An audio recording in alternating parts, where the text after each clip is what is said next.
तुम्हाला माहिती आहे का मंडळी, बाजारात 1000 रुपये किलो मिळणारी मिठाई घरातील उपलब्ध साहित्यात फक्त 100 रुपयात करू शकतो. जाड बुडाच्या कढईत 2 चमचे पाण्यामध्ये 1 लिटर फुल फॅट म्हशीचं दूध घालून दुधाला उकळी आल्यानंतर 25% दूध आटवावे.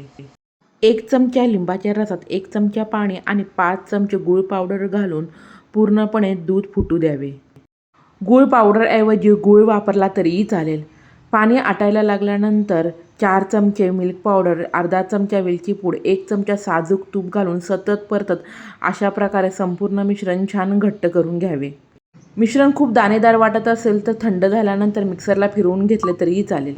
ऑडी इको बेक पेपरमध्ये मिश्रण पसरून सेट करण्यासाठी अर्धा तास मिल्क केक फ्रीजमध्ये ठेवूयात. खास आषाढी एकादशी उपवास स्पेशल घरातील उपलब्ध साहित्यात मिल्क केक तयार. तुम्ही देखील करून पहा आणि कसा झाला ते नक्की सांगा. धन्यवाद.